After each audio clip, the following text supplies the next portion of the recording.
মেহেরপুরের বিভিন্ন এলাকায় অনাবাদি জমি ও সড়কের পাশে দেখা মিলেছে প্রাণঘাতী আগাছা পার্থেনিয়ামের। দেখতে অনেকটা গাজর ও ধনিয়া গাছের মতো। এতে দেখা যায় অসম্ভব সুন্দর সাদা সাদা ফুল। দূর থেকে দেখে অনেকেই চাইবেন ফুলগুলি স্পর্শ করতে, কিন্তু না, কখনোই এই ভুল করবেন না।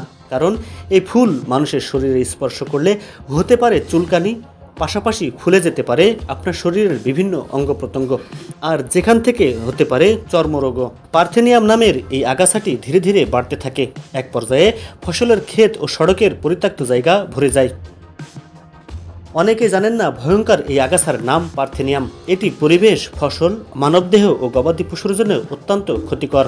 মানুষ গায়ে ঠেকলে পারে গাগাছালি চুলকায়।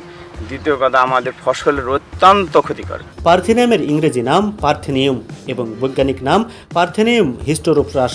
এর জন্ম উত্তর আমেরিকায়, তবে বিভিন্ন আমদানি খাদ্যপণ্যের সঙ্গে এটি বাংলাদেশে বিস্তার লাভ করেছে। গত কয়েক বছর ধরে সীমান্তবর্তী জেলা মেহেরপুরের বিভিন্ন সড়ক ও অনাবাদি জমি ভয়ঙ্কর এই আগাছায় ভরে গেছে।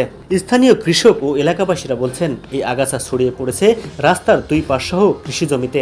মাঠে কাজ করার সময় শরীরে স্পর্শ করলে হচ্ছে চুলকানি, পাশাপাশি গবাদি পশু এই আগাছা খেলে সমস্যা হচ্ছে পশুর পেটে। আমাদের এই গ্রাম গঞ্জে সব জায়গাতে এই গাছ দেখতেন আপনার, এদিকে রাস্তাতে, ওই দেখেন ভাড়ার ওকলে, নদীর ধারে, তারপর কৃষি জমিতে এই গাছের জন্য আবাদ হয়েছে না। আর গরু ছাগলে খাইলে পেটে বিষাক্ত করে এলে রোগ হয়ে গরু অন্যরকম হয়ে যাচ্ছে। গাছের পাঁজর দিয়ে হাঁটতে গেলে আমাদের গায়ে চুলকায়, আমরা এতে খুব আমাদের অসুবিধা হয়। সে কাটছে যাচ্ছে দেখনি, মানুষের ওই ভয়ে কাটতে চাইছে না, ওই যে গাটা ফুল হাতে ঠেকলে তার খাই যাচ্ছে। গরু ছাগলের গায়ে ঘা হয়েছে, চুলকানি হয়েছে, একই ফোড়া ফোড়া গায়ে বাড়াইছে, ছাগলের, গরুর, মানুষের। গাছের কোনো উপকার নাই, এখানে ফসলের ক্ষতি করে।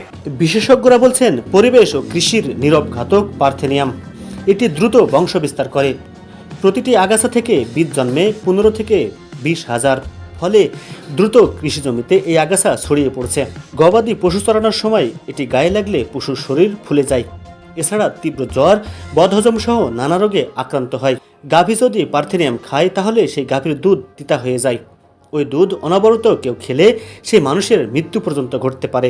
পার্থেনিয়াম আরও ছড়িয়ে পড়লে জীববৈচিত্র্য মারাত্মকভাবে হুমকির মুখে পড়বে। ফসল উৎপাদন বাধাগ্রস্ত সহ মানুষ ও গবাদি পশুর স্বাস্থ্য ঝুঁকি বাড়বে। এটা কি বিষাক্ত, এর যে বিষাক্ত, বিশেষ করে পার্থেনিন যে একটা বিষাক্ত পদার্থ আছে, এই পদার্থ মানুষের শরীরের যদি কাটা অংশ লেগে যায় তার চর্মরোগ হতে পারে। এটা গরু ছাগল খেলে পেটে পীড়া হতে পারে, এমনকি মারাও যেতে পারে।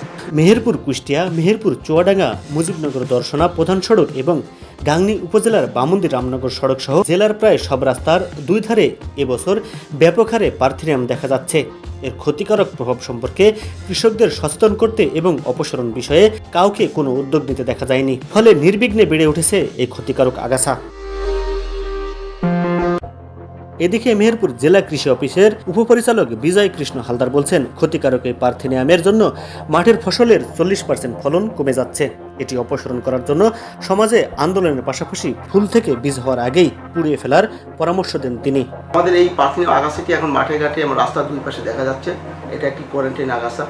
এর কারণে মাঠের ফসলের প্রায় 40% ফলন কমে যেতে পারে। আমরা একটা সামাজিক আন্দোলনের মাধ্যমে এটা দমন করার চেষ্টা করি। এটা সামাজিক আন্দোলনের মাধ্যমে এটা ছাড়া সম্ভব না, কারণ এটা সর্বত্র ছড়িয়ে পড়ছে।